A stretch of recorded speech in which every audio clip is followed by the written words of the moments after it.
A very warm welcome to this channel. Today we are going to do a video on Assam history. To begin with, we will be doing Ancient Assam History. As discussed in the previous video, we have divided the Assam history into three parts: Ancient Assam History, Medieval Assam History, and Modern Assam History. Okay, let's begin. When we say history of a place, we actually mean the history of the people.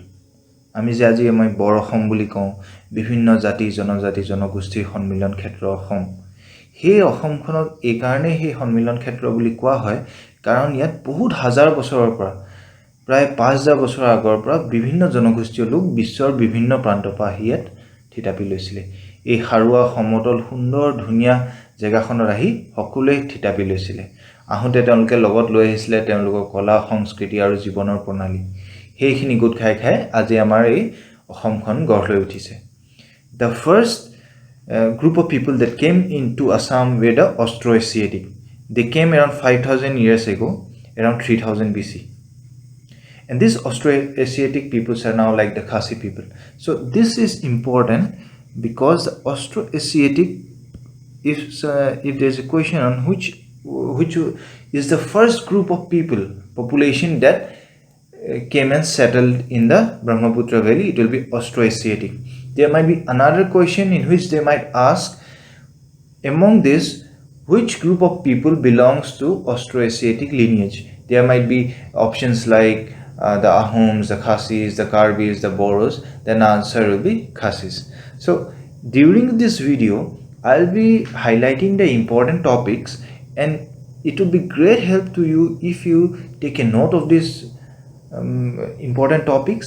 And also when I'll be speaking of these topics, I'll be also mentioning the likely probable questions that might be asked from that.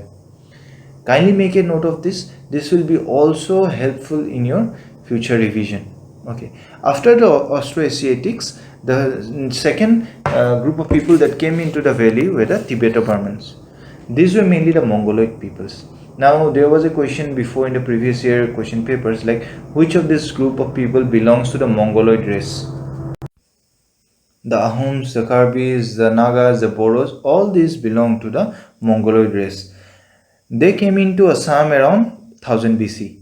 After that, the Indo-Aryans, that is the connection with the Indus Valley civilization and subsequent immigration of those people happened around 500 BC. After that, the Muslims immigrations happened around in the 1100s when the first Muslim invasions took place in Assam Valley. We'll be discussing this during our medieval history courses. The Thai Buddhists, that is the Ahoms came into Assam during the 1200s. So this way different groups of people came into Assam. So this is just to give you an idea of the population of Assam and the different groups of immigration that took place. We'll be discussing about these groups of people, the tribes, their cultures and everything in geography part, in the human population part. Now if you see, just that I have discussed that we have divided the entire history into three parts: Ancient Assam History, Medieval Assam History, and the Modern Assam History. The Modern Assam History basically is the colonial period. Now the Ancient Assam History is mainly the history of the Kamrupa Kingdom, that is from 4th to 1200th century. The Medieval Assam History is from 12th century. Now in this we'll be studying the Kamata Kingdom, which is basically the Kus Kingdom, the Bhuya Siftians, the Ahom Kingdom, the Sutia Kingdom, the Kachari Kingdom. While understanding each and every kingdom that we'll be doing in our subsequent videos, one thing is very important to understand which geographically where these kingdoms were located. Where was Kamata Kingdom located? Where were the Bhuya Siftians located? Which part was occupied by Ahom Kingdom, the Sutia Kingdom, and the Kasari Kingdom? Now, when you see the ancient Assam, the first dynasty that comes to mind is the Danava dynasty. So there might be a question in some exam like which was the first dynasty that started in Assam, in ancient Assam. Then it will be Danava dynasty. Okay, Danava dynasty was the legendary lines of rulers of Pragjotisa established by Mihiranga Danava. Now this, when we are studying any dynasty, The first king, the one who established the dynasty, and the last king, the names of these two things are very important. The mention of Danava dynasty is also in Kalika Purana. Okay. Now, this dynasty was of Kirata origin. Now, there might be a question, from where does the Danava dynasty claims its origin? So, it is Kirata origin. The last king was Ghatakasura, and he was killed and replaced by Naraka. So, Naraka, when he replaced the Danava dynasty, established the Asura dynasty. It is also known as BHAUMA dynasty. Naraka took the name Narakasura and established this dynasty. Out of this Bhagadatta, the next king after Narakasura, is important, as he gave his daughter Bhanumati to Duryodhana. This is one of the important information from this dynasty. The last king of this dynasty was Vajradatta.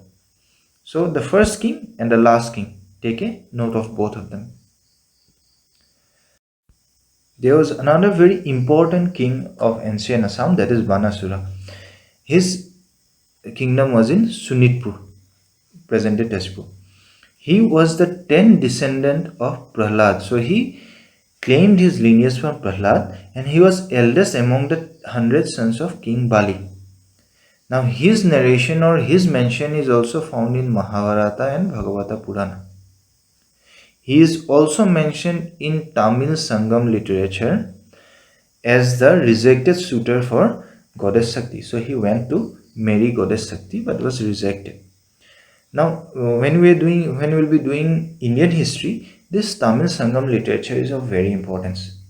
Lots of questions has been asked in UPSC as well as a few questions in APSC. So we'll be doing this when we'll be doing Indian history.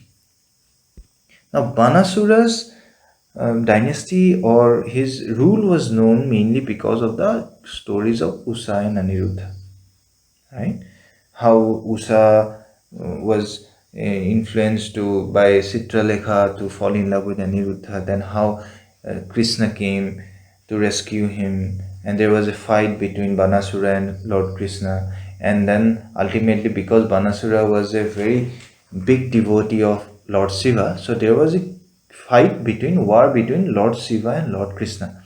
That is called as Harihara war. Now it is said that this war was so big and it killed so many people that instead of water there was blood flowing in the rivers. That's from where the name Sunitpur came into being. Sunit means it's blood, right? There was another important king from ancient Assam, that is Bhismaka. Now his kingdom was called Vidarbha. So there might be a question like, what was Bhismaka's kingdom known as? Right? It is located in present-day Sadia, present-day Hodia. So Bhismaka's kingdom name was Vidarbha, and it is located in present-day Hodia. Hodia was also the capital of the Sutia kingdom. We'll read that in the medieval Assam history. His capital was located at Kundina, which was at the bank of river Kundil. Right? This flows through Hodia. This is all about Bhismaka. Now Bhismaka had 5 sons and a beautiful daughter named Rukmini. Now Krishna had heard of her beauty and wanted to marry her. But this was opposed by the brother of Rukmini, and he wanted her marriage to be with a prince named Sisupala. So ultimately there was a fight between Sisupala and Krishna, and ultimately Krishna married Rukmini. These are mainly mythological stories, so there are very less chance that there might be questions from these parts of ancient Assam history. However, all these dynasties like the Asura dynasty or the Danava dynasty, the founder and the last king, and some small trivias like origin, like Kirata origin and other things which I have already mentioned are important. Please make a note of that. No need to go into very much details. when you are preparing for prelims or MCQ based test. The next most important dynasty of ancient Assam is the Varman dynasty. Now, this is the most important dynasty and you have to read it thoroughly. Right? It was established by Pushya Varman. This is very important. Who established Varman dynasty? That is Pushya Varman. Now he established it around 350 AD. So 355 to 380 AD, he was the ruler. He is contemporary to Samudragupta. This is very important from MCQ point of view, right? Like who is the contemporary ruler of Pushya Varman? There might be options like Mahendra Gupta, Samudragupta, etc. etc. So the answer will be Samudragupta. He took the title Maharajadhiraja. So this is also important. There might be a question like who was the first Assam ruler or ancient Assam ruler to take up the title of Maharajadhiraja. So that is Pushya Varman. The next important ruler of the Varman dynasty was Samudra Varman. He also took up the title of Maharajadhiraja, and he is mentioned by poet Kalidasa. So there might be a question like who among these rulers had been mentioned by poet Kalidasa. The options may be Pushya Varman, Samudra Varman, Vala Varman. So the answer will be Samudra Varman. Next ruler is Vala Varman. Now his daughter Amrit Prabha was married to Meghabahana of Kashmir. Yes, this is a very important information. The name of his daughter, that is Amrit Prabha, you have to take a note of this. And he was married to Meghabahana of Kashmir. She was accompanied by the Tibetan Buddhist monk Stunpa. Right? So the name of this monk Stunpa, this has also been asked in previous year questions. Okay, who was the Buddhist monk who accompanied Amrit Prabha to Kashmir? So there will be a lot of options, 4 options. Out of that, the answer will be Stunpa. So this 3 information is very important. Now Amrit Prabha has a great importance in Indian history also. She has a mention in the book Raja Tarangini, written by Kalhana. Now this is very important piece of information. This has been asked before in UPSC and also in APSC. This is a part of Indian history. Okay, Amrit Prabha has a mention in the book Raja Tarangini, written by Kalhana. Now there was a question in UPSC like what was this book Raja Tarangini based on? This is based on the rulers of Kashmir. It gives us a lineage of the rulers of Kashmir. This was written by Kalhana around 1148 AD. Okay, so these few informations are very important. Kindly make a note of it and also try to collect some information on Raja Tarangini by Kalhana. This will be helpful for you in Indian history. The next ruler of the Varman dynasty was Kalyan Varman, and he annexed the Davaka kingdom, that is Kapili Valley. The next ruler of the Varman dynasty was Ganapati Varman. There was no such significant incident or any information regarding his rule, so you can neglect him from the exam point of view. Next ruler was Mahendra Varman. Now this is very important. He was the first ruler of Assam or Kamrupa to perform Aswamedha Yajna. Now what is Aswamedha Yajna? This is a type of ritual in which it involves a horse and it involves annexation of kingdoms. Right? Please read a little bit on Aswamedha Yajna. It will be helpful for you if you happen to appear for mains examinations. He annexed Pundravardhana and extended his kingdom up to Bengal. Now Punjavardhana is the place which is occupied by present-day Rajshahi and Rangpur divisions of Bangladesh, as well as West Dinajpur district of West Bengal. So he extended his kingdom beyond the Brahmaputra valley. He went up to Bengal. So he is a very important ruler of the Varman dynasty. The next important ruler of the Varman dynasty is Surpatista Varman. He died fighting Mahasena Gupta of later Guptas. So this is also an important piece of information in the sense that there might be a question, who was the king of the Varman dynasty when the Kamrupa kingdom was attacked by the later Guptas. So he is Surpatista Varman, and the question can also be asked in this way, who among the Gupta rulers attacked Surpatista Varman? That is Mahasena Gupta. Okay. Now during his rule, this Punjavardhana place, which was in Bengal that time, it was taken back from the Varman dynasty. After Surpatista Varman, the rule went to Bhaskar Varman. Now he is one of the most important ruler of ancient Assam. He is known as Kumara Raja because he didn't get married and he was unmarried throughout his rule. He issued Nidhanpur copper plates on recapturing Punjavardhana. Punjavardhana actually became a prestige issue for the Varman dynasty because it was taken back. So Bhaskar Varmana made his utmost effort to get it back, and when he got it back, he issued the Nidhanpur copper plates. Now this is again a very important information and had been repeatedly asked. Who among the rulers have issued Nidhanpur copper plates? That is Bhaskar Varman. Okay. When did he do it? Why did he issue it? He issued it for recapturing Punjavardhana. Now, who was the contemporary of Bhaskar Varman? That is Harshavardhana. Okay, this is a very important question. Who among this Varman rulers of Varman dynasty was a contemporary of Harshavardhana? The answer is Bhaskar Varman.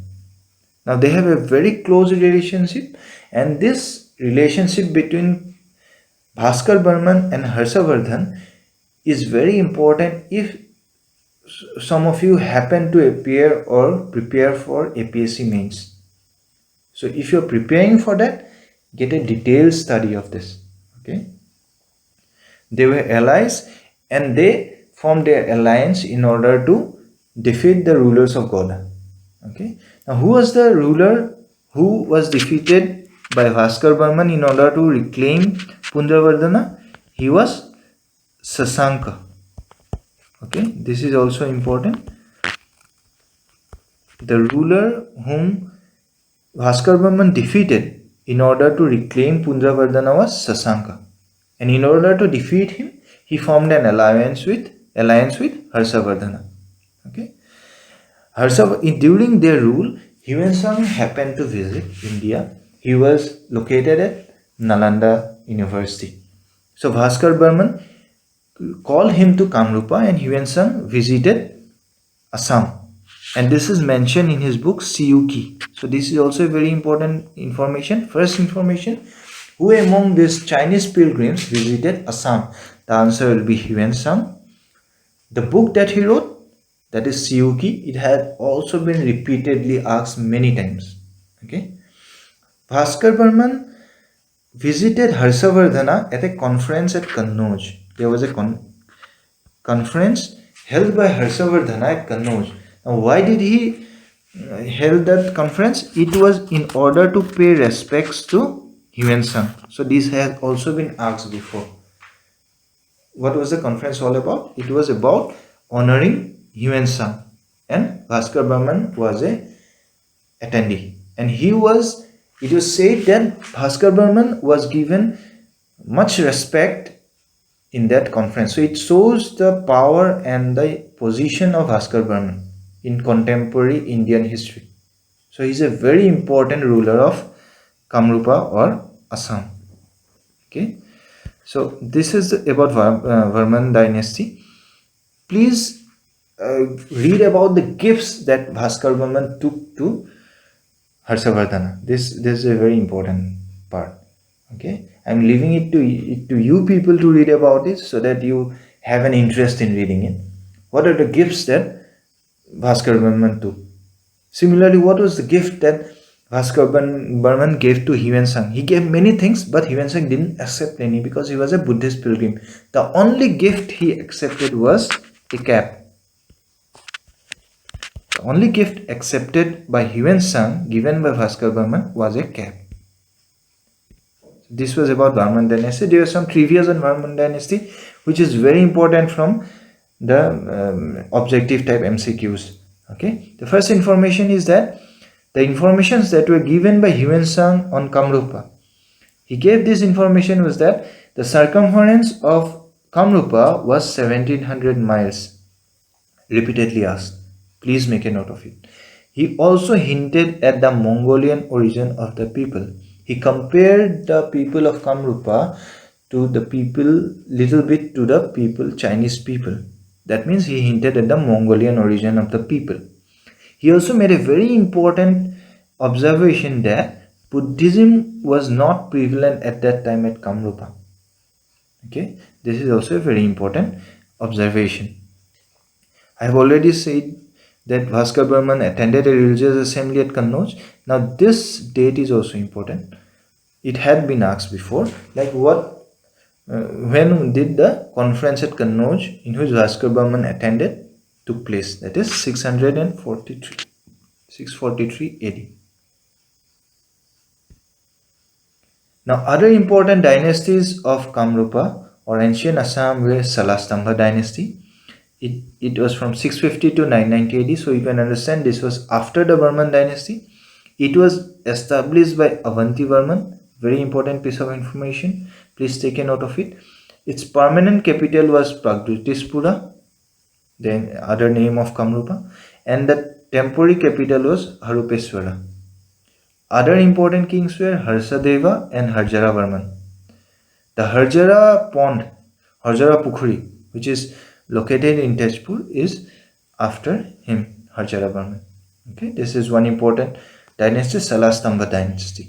It got its name Salastambha because it is said that the kings of this dynasty, mainly Avanti Varman, was very strong. He was as strong as a sal tree.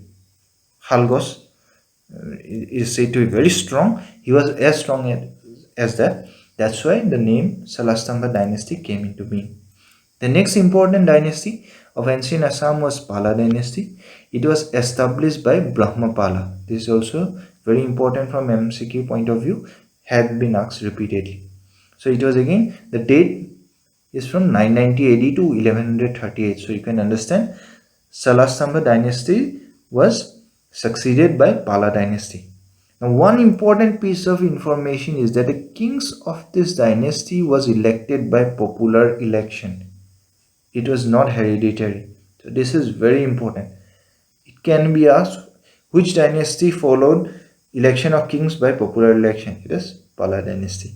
Its capital is called Kamrup Nokar, which is North Guwahati. Other important rulers, Dharmapala, Ratnapala, and the last king was Jayapala. So this is the last king of Pala dynasty. This is also important. So we have discussed the various important dynasties of the ancient Assam. We have discussed the important points in that and tried to discuss what type of questions can be asked. In the next video, we will be doing MCQs directly from ancient Assam. Those MCQs will be just to give you an idea of what kind of questions may be asked. But we will be doing mock tests again and again. So while doing those questions also, we will be discussing many other information related to ancient Assam. So please go through this video if required multiple times. Make a note of each and every point. Any topic you feel is very important, please go back, read it from other source, maybe from the net or from a book. Make a note of it, keep the notes and revise it repeatedly. Thank you so much for watching. Please subscribe the channel. Thank you.